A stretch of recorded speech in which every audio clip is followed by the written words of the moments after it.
Aloy. Back for more, huh? Another round here? Heard you've been busy. As for me, I'm gonna need a few more of these before I get back to the forge. Is there something on your mind?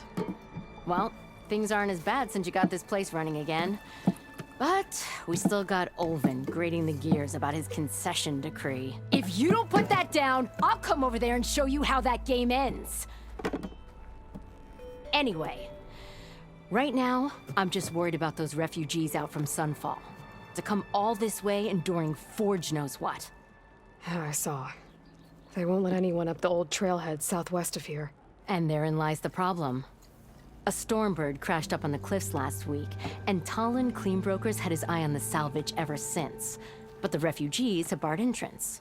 Mustn't interrupt their sun-scorched ritual. Something about finding a Twilight path. Huh. I never heard them talk about that before. Yeah, well, these particular Shadow Karja are an odd bunch. But overall, they're peaceful folk. Not that it matters to Talon. He'll crack some heads to get to that salvage. Maybe you could swing by, convince him to set up camp somewhere else?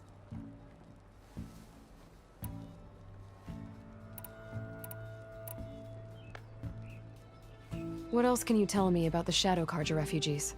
Well, they don't call themselves Shadow Karja for one. At least, not anymore. They're some other brand of sun-crazed. But whatever side of the sun they're on, they're peaceful through and through. Don't seem to want for nothing except a place to live, pray, and just enough food to keep from starving. So they're just camped outside by a trail, blocking entry to a wrecked Stormbird, waiting for what exactly? Don't rightly know, but I'll tell you this. Should they ever wise up and salvage it, a Stormbird heart is worth a lot. And if they get there first, then by Ostrom law, it's theirs. Not that Tolan Cleanbrokers ever lost sleep over any law-breaking. Who is this Tolland Cleanbroker? Just some chuff-huffing pondsman. Got a shop here in town. Lived in Chainscrape since there was a Chainscrape. He and Ulvin go back a ways. Like a pair of coals and a campfire, those two. So Tolland works for Ulvin? Ha! Ulvin might think so, but Talon scrapes up his own scams. And he ain't the type to let a few refugees get between him and Stormbird salvage.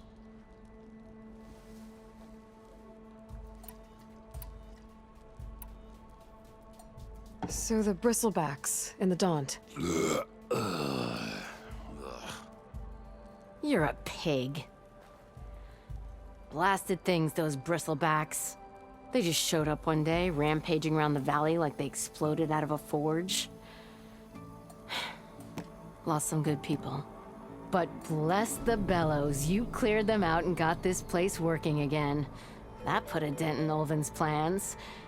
Now, if only there were some way to smash them all together and run them out of town. But how could bristlebacks in the Daunt help Ulvin? 2 words. Concession decree. Since no one knows where the bristlebacks came from, Ulvin has taken to blaming the Karja for them. He's hoping to dig up enough old resentments to get a strike going until the concession's signed. This is just his latest attempt. He's been trying to rile up the workers since the day he rolled into town. About that, I think the bristlebacks came out of Ulvin's old mine. Now there's a spark that could light a fire. Can you prove it? I'm working on it. By the forge. Grab my ear if you nail it down. Well, if I'm up that way, I'll talk to the refugees. Try to convince them to move. Much appreciated. They have it rough. Don't need Talon making it rougher.